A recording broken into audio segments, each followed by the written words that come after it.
What is good, YouTube, and welcome back to a brand new video. Let's talk about the Donovan Mitchell situation today, and more specifically, the Miami Heat as well. A report came out that Brian Windhorst apparently said the Miami Heat are expected to show interest in Donovan Mitchell. Obviously, that's no secret. They should show interest. Miami's missed out on a couple stars, and it's time to maybe strike once they get to the deadline. They still have some of their picks, and they have a couple young guys, nobody too crazy, but they should try to obviously get someone at the deadline. That way they can compete with teams like Milwaukee and Boston, of course, once they get into the playoffs. And it has been said that the worst kept secret in the NBA is that Donovan Mitchell is not going to stay in Cleveland. Whether that's true or not, we have no idea. Donovan Mitchell is the kind of guy, though, that didn't really request a trade out of Utah. I'm not really sure I see him requesting a trade out of Cleveland either. I think it's going to have to be Cleveland stepping in and making this trade. If their season were to go south, it's been up and down this season, but they are like 16-12 right now. Mobley and Garland are going to miss some time. So if it were to like just go south and this team started to fall off and maybe they're like, you know, around 500, under 500 the deadline, which I'm not saying they will be, but if they were,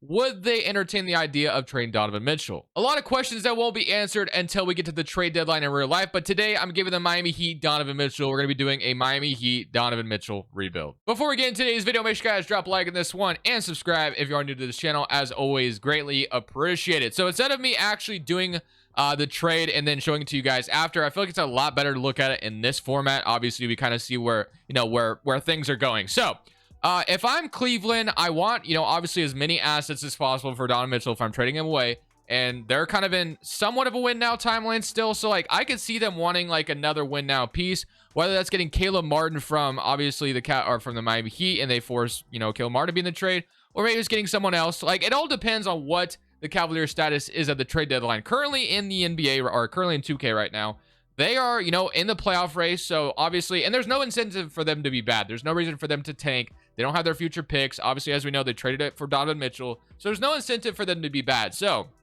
in this scenario, they get Tyler Hero, who obviously still helps them win now, and they get another win now piece in Royce O'Neal, but they're getting as many picks as Miami can trade, which I think is 3, and then Nikola Jovic's young throw in as well. So basically, you know, Cleveland's recuperating as many assets as possible, and obviously they're getting a win now piece in Royce O'Neal along with Tyler Hero. Ricky Rubio is just in here as Brooklyn's basically just trading Royce O'Neal for a second-round pick. So that's basically what we're doing here. It could be with any team, really. There was a tweet from Shams yesterday that Rubio and the Cavs are looking to part ways. I don't know how they'll do that, but if they do, maybe it's in this kind of scenario. Rubio and Brooklyn, not sure it makes like any sense. I'm not sure. Like obviously this part literally could be anybody. Like I said, as long as Cleveland's getting win now piece, I think it wouldn't matter. So, but the main thing is, of course, Donovan Mitchell is heading to the Miami Heat. Tyler Hero's been really good since he came back, but obviously the Heat, I think, still go ahead and do this. We're going to obviously force override all this to start this video. So just like that, we now have Donovan Mitchell in Miami. This is Miami's way of trying to get better to compete with Milwaukee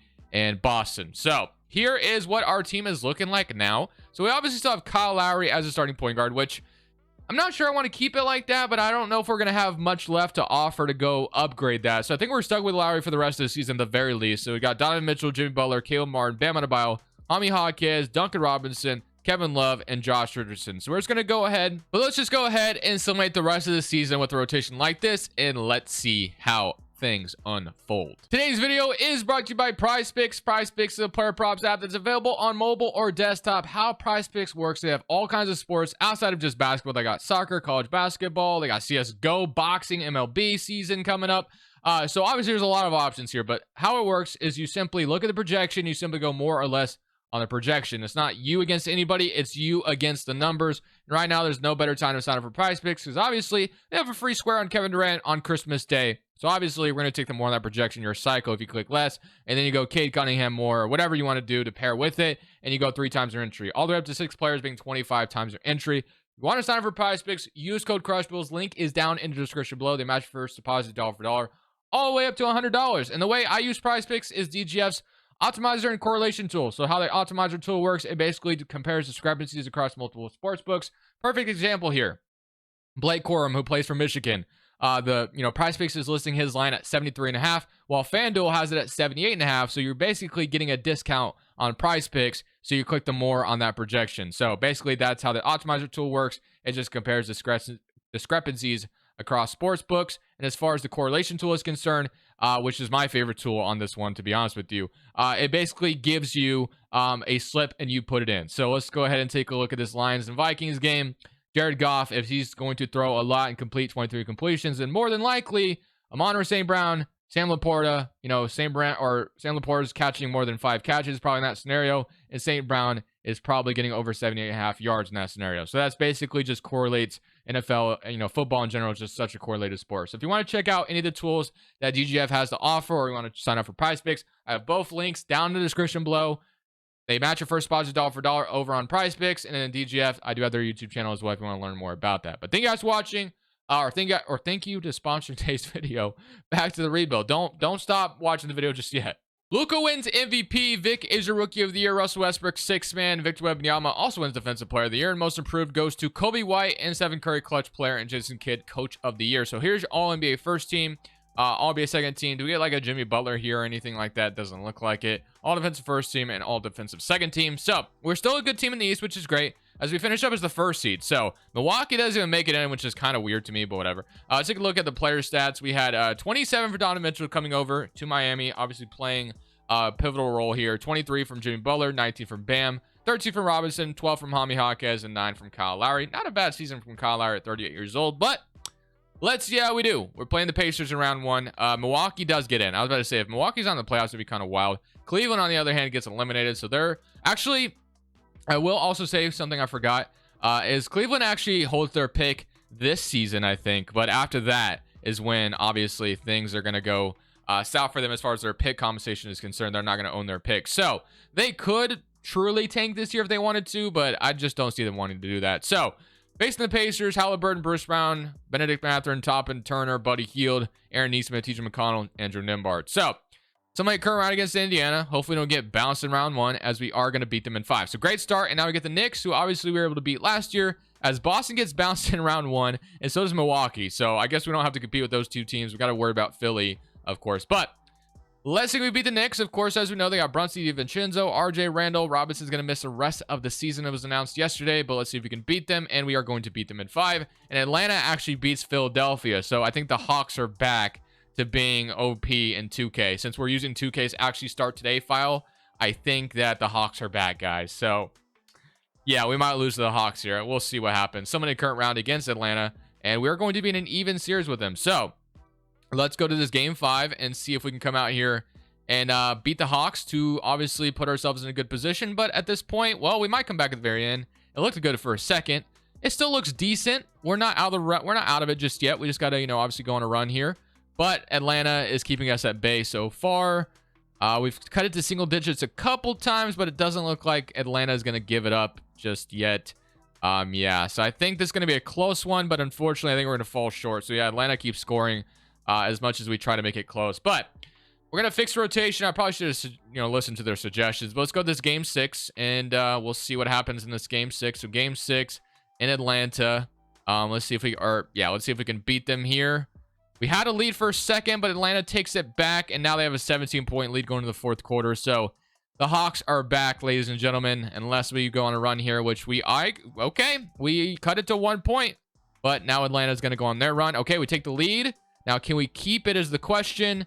We can force a game 7 back to Miami. That would be absolutely fantastic. It looked really bad for a second, but we do force a game 7. Okay, got the Clippers awaiting us if we do beat the Hawks here. So game 7 in Miami. I would love nothing more than eliminate the Hawks here and get into the conference or to the NBA Finals year 1.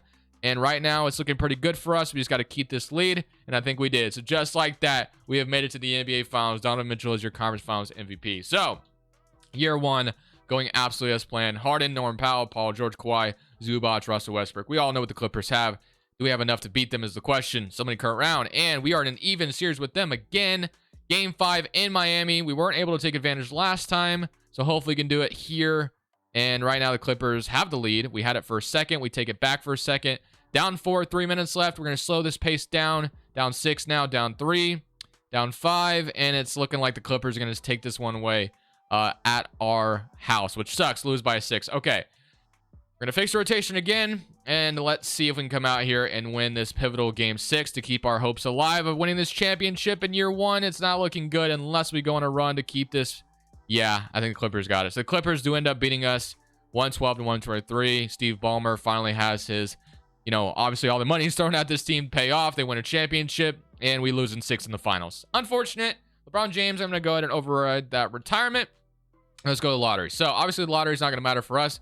Cleveland's going to have pick 13. They also have our pick at 28. Spurs get 1. But let's go to staff signing. Let's see what we got here. So Eric Spoelstra, Caron Butler. We're going to go ahead and, draft or sign Matt Stevenson and then guard Guru. And I think one thing I saw that needs to be fixed is the Thunder's pick. The Thunder, of course, just get OP as it is. So I can't allow them to, have a pick they're not supposed to have. So let me go double check. That was what I thought I saw. I'm pretty sure they have the Rockets pick right now. And Rockets pick is actually top 4 protected. So I'm going to go take that away from the Thunder. And then I'll see you guys with the next steps. Not going to be a whole lot we do this offseason, but obviously the one thing we are going to look to do is hopefully upgrade our point guard spot. So yeah, literally no assets left to do anything too crazy here. So our best shot is signing an MLE free agent if we're allowed the MLE. So Caleb Barr declines, which that's going to suck to lose him. Drew Smith, of course, as we know, tragically towards the ACL because the Cavaliers court, which was really unfortunate. But yeah, we got a bench to fill out still. RJ Hampton. I do want to keep Haywood Highsmith. Probably going to be somebody that's in our rotation next year. But let's take a look at our options. So Kyle Lowry, Caleb Martin. We do have bird rights on them, which is great. Haywood Highsmith. So keeping Caleb Martin, Haywood Highsmith is very important. So point guards, Lowry is right now our best option, which I don't know, man. We might have to sign Kyle Lowry as much as I don't love it. But Gary Harris also wouldn't mind that. If we play Donovan Mitchell at point guard, we may have to be forced to do something like that because right now it's either, obviously, I guess we could sign like Beverly too or something, but I didn't realize Richardson was listed at the 2 guard or point guard, which is interesting. But I am going to go ahead and make sure we get Caleb Martin back and also Haywood Highsmith. So let's re-sign those guys, of course. So we'll re-sign them. And then I think my best option here would be Gary Harris. I actually like the idea of him coming back or coming to the team. And then as far as coming back, it would be Josh Richardson. We used all our offers today, so we're going to sign those guys. And if it allows me to sign Josh Richardson back as well, I will. And I also do the same thing with Kyle Lowry, which is something I didn't think I'd do. But what this does, it gives us salary at the deadline. I'm not sure Kyle Lowry is going to have like a ton of value, obviously.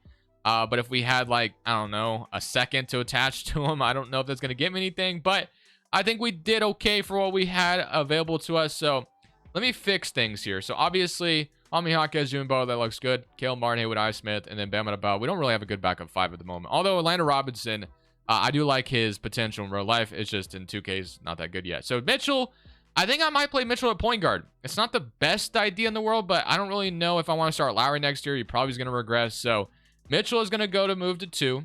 Although he's not really a point guard in real life. We're going to move him to the 2. So we'll go Donovan Mitchell at point guard. We're going to have Kyle Lowry be the backup. And then we're going to have Duncan Robinson, Gary Harris share the 2 spot. And I'll probably do the same thing with Josh Richardson. I'm going to move him to the 2 as well. He's even going to go up at the 2, which makes a lot of sense. And Hami Hawkes, I mean, yeah, I'll just leave him the way he is. So I think right now our best asset would be Hami Hawkes, obviously. If we traded him. If we were to trade him, I feel like Miami fans would be upset with me if I did do that.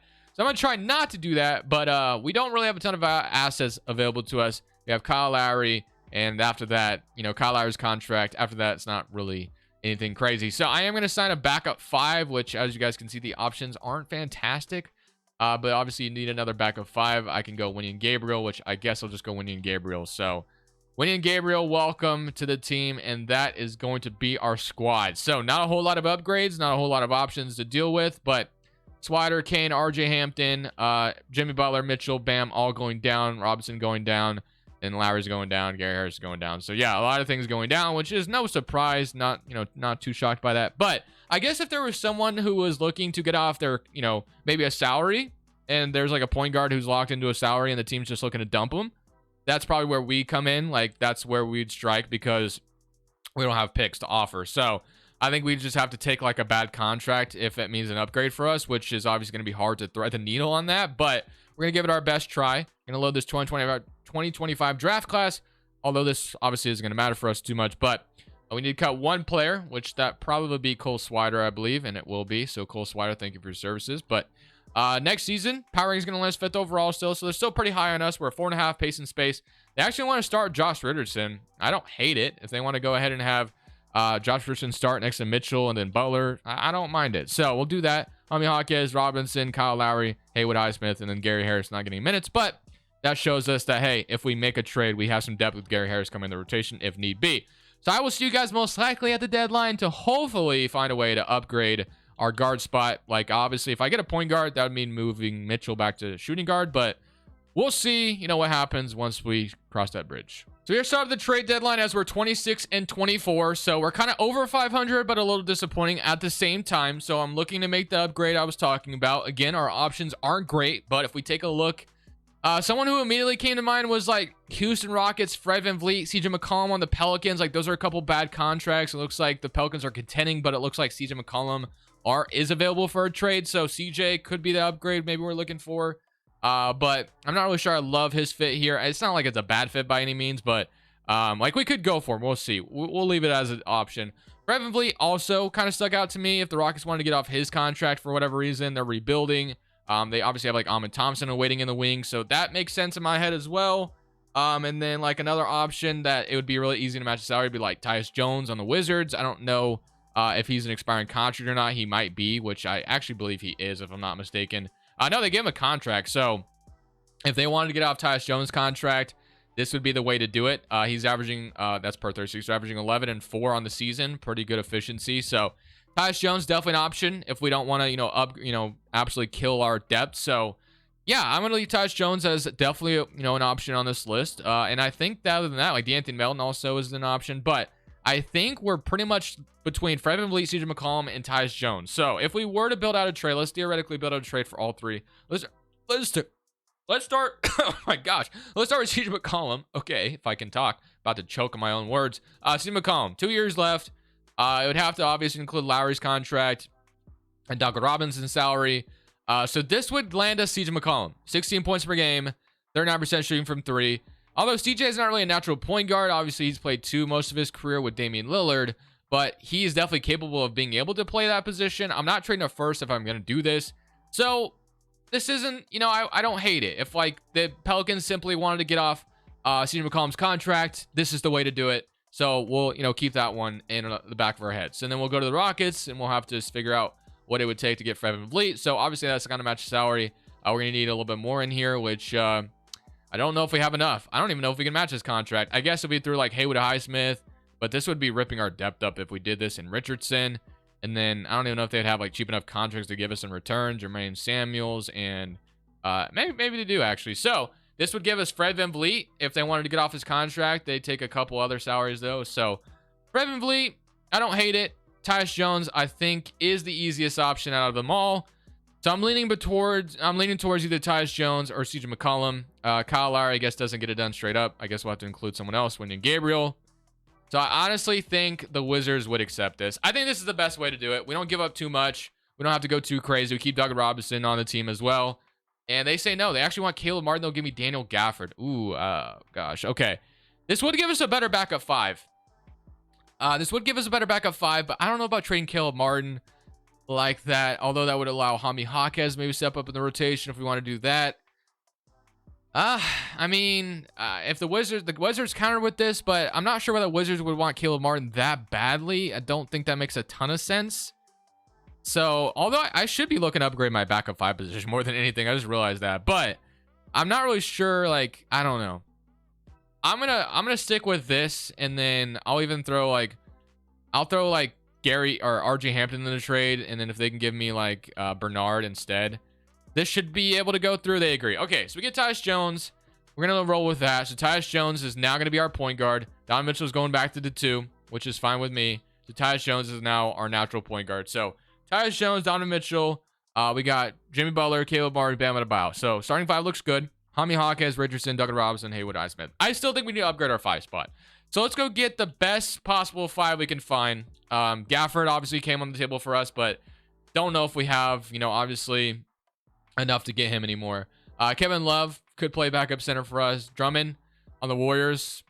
I'm going to try to get Drummond. I don't know what it would take to get Drummond, but I feel like the Warriors obviously are going to be probably looking to win still. So I think I have a couple of guys that maybe they'd be in, would love. So if I gave them like Haywood Highsmith, and do I have another second? I do not. I'm not going to have a first for Drummond. Orlando Robinson. I don't even know if I can build this out. It's probably not going to happen. Santos. Yeah, we're not getting it done. Okay. Let's just try to build our own trade row, or let's just go to Trade Finder. So let's say we did Gary Harris, Orlando Robinson, or a backup 5. Does that pop up anywhere? Frank Kaminsky, Najee Marshall, Charles, the Spurs. Not sure why they do that though. So yeah, I don't think we really have that option. So we're stuck with no backup center, which really doesn't feel great, but I guess we'll try to upgrade that in the offseason. But we got Tyus Jones, and we're locked into him. But now we have a third offseason potentially to go address our back of 5, and then maybe we'll be ready to go win a championship if we don't win it this year. Donovan Mitchell this year wins Clutch Player of the Year, which is really cool to see. Averages 28 for us, which is awesome. Obviously, our goal is to go out here and win a championship. Does Mitchell or Jimmy Butler make an All-NBA team? It doesn't look like it, and no Donovan Mitchell here, which kind of is unfortunate, but all good. So I did see Bam Adebayo though at the end there. We get Philadelphia in round 1, so Jimmy Butler versus Embiid should be a ton of fun. But obviously 28 from Mitchell, 21 from Jimmy Butler, 20 from Bam Adebayo, then 12 from Jaime Jaquez, 11 from Tyus Jones. So Philadelphia, so what they're looking like: Maxey, Melton, Edwards, Kyle Anderson, Joel Embiid, Paul Reed, Taurean Prince, Larry Nance, and Gary Diaw. They don't look that intimidating, but you could probably say the same thing about us. So let's just go ahead. So my current round against Philly, and they are going to push us to Game 7 if we're able to force a Game 7, which we're going to have to win at home in Miami to do so, and it's not looking good unless if we keep the lead here. Going to be back and forth, and we're down 5 with 2 minutes left, and it looks like we're going home. Unless we come out here and just take it at the end, and we do not. We lose by 3. So, yeah, it's obviously, I think this next season is our last chance. I think we easily got to upgrade the backup 5 spot. No brainer to me. The 76ers did go all the way to win the finals though, so I guess we can't be too upset. LeBron James is retiring in Toronto. Lottery, not gonna matter for us. And then staff signing, Eric Spoelstra, of course we're not gonna fire him. We're not gonna do anything like that. We got everything other than a post D coach and a wing whisperer, so we'll go ahead and fill this out. And then last season is coming up. I think this next season is our last chance because Jimmy Butler and guys are only going to, continue to get worse. So, sign them. Let's go straight to draft night. I don't even know if Jimmy Butler is a free agent, if Jimmy Butler's locked up still. Is he? He might be a free agent. No. Oh, yeah, he is a free agent. He's a player option, though. We'll see what he does with that. So does Donovan Mitchell. So, yeah, we're going to have to spend some money, but it's fine. So, let's go to player options, and let's see what we got. So, Mitchell, Jimmy Butler, both declining. I'm going to accept Duncan Robinson just simply because we don't really have better options, and he's actually been pretty good. So, we're going to sign Rose Center qualifying offer to Atlanta Robinson. And obviously Mitchell and Jimmy Butler. So Mitchell has got an offer from the Mavericks. Okay. And Jimmy Butler has an offer, I assume, from someone as well. But I'm looking to keep this core intact. So I'm going to sign Jimmy Butler probably to a cheap contract. Not a cheap contract, but probably not lock him up for too long. I think 2 years is more than fair for him. So we'll go 2 years for Jimmy Butler. And he is going to sign it, which is great. And then Donovan Mitchell, we're going to have to pull out all the stops to convince him to come back because Mavericks are hot on his tail. And we are going to get him back. So that's great. So we get both of them back. Would have been really tragic if we lost them. So we got them both back. And again, the one position that needs massive upgrade is the backup 5. Eubanks, Plumlee, they're not the best options in the world, but they're better than what we had. So I'm going to sign Eubanks to be our backup 5. At least he's a 77 overall. I do think he's a little overrated in real life by some people, but I think some people acknowledge how bad he can be. But Mitchell, Josh Richardson, Duncan Robinson, Gary Harris. So that all looks great. Jaime Jaquez, Haywood I. Smith, and now we have Eubanks as our backup 5. Okay. I think we're ready for next year, so we don't really have any other options. So Eubanks is our big upgrade per se, and we're just going to have to hope this works out. So Mitchell's locked up long-term. Jimmy Butler's going down. Bam Adebayo's up, and then Eubanks is down. But at least we have a backup 5. I think that was the important thing. You need more length than obviously what we had. So going to next year, I think this is our final season, boys. I think this is it because we technically could go another year after that if we wanted to because Jimmy Butler's locked up for another year. But realistically speaking, I feel like obviously this team is only going to continue to get worse. And overall, that is time to figure out. Honestly, one thing we could do is we could trade Caleb Martin at the trade deadline for a better center. So I might look into that, and that could, give us Jaime Jaquez as a starter. So because obviously like Martin and Jaime Jaquez are like the same height. 6'6", 6'5". So technically speaking, we would just start Jaime Jaquez and trade Martin for a center, but we'll see. We'll figure it out. I'll see you guys at the deadline, and we'll figure out, what our options are once we get there. I think if we get access to one more first-round pick, we got to go ahead and pull the trigger on some of the offers we're being made here, and that's Atlanta's offer. We get Capella, we trade a first-round pick. Duncan Robinson's the contract that goes in here. We get our legitimate backup 5, and I think we have to do it. So now we have a legitimate backup center in Clint Capella. I feel like Clint Capella always finds a way to be on my teams, but whatever. I mean, like, if we're going to try to win a championship, we got to pull out all the stops. Robinson, thank you for your services. But instead of trading Caleb Martin, we trade Robinson, and we net Capella for a first. So that is our big all-in move, maybe last final all-in move. We're pretty good at the deadline at the moment, 32-18. With Capella coming over, we should only be better. So in this final season, Spoelstra wins Coach of the Year. We would love to cap that off with a championship here. This is our final attempt, hopefully. So first seed in the Eastern Conference, player stats wise, 31 from Mitchell, 19 from Jimmy, 17 from Bama Bao, 14 from Hami Jaquez, 14 from Tyus Jones. So here goes nothing. We get Atlanta in round 1. So they beat us early on in the video. Hopefully we can return the favor now, and we are going to beat them in 5. Okay, so take care of them. We get the Knicks again. We beat them earlier. They now have Jalen Suggs as their point guards instead of Brunson. And other than that, the rotation is pretty much the same. So you can imagine with losing Brunson for Suggs, which actually he's doing pretty good, that we should still be able to beat them, but you never know. Guess I spoke too soon, boys. We're down 3-0 to the New York Knicks. Interesting. With Jalen Suggs instead of Brunson, but you know, maybe we come back from 3-0. Anything is possible, like Kevin Garnett once said. We beat them in this game 4. Now I gotta win in game 5. We start off pretty hot here, and we just gotta make sure we keep the lead here, and we can maybe force a game 6. And right now we're chilling. We didn't give up a lead whatsoever in that game, so we're going to game 6 in Madison Square Garden. So if we can just find a way to beat them here, we're going to a game 7 back in Miami. We've completed the comeback potentially, but right now we have a back and forth game in Madison Square Garden. So if we could just win this one, escape with a victory, obviously we could be, but we can't score for whatever reason. Can you please wake up, Miami? How do we go without scoring for like 5 minutes or whatever it was? Okay, we have a 1-point lead, or they had a 1-point lead, but we take it. And now we have a 5-point lead, 3-point lead, 5-point lead again. We just got to hang on for dear life. And we are going to be overtime. Okay, overtime. They take the lead. All right, we got to take it back. We do. They take it back again.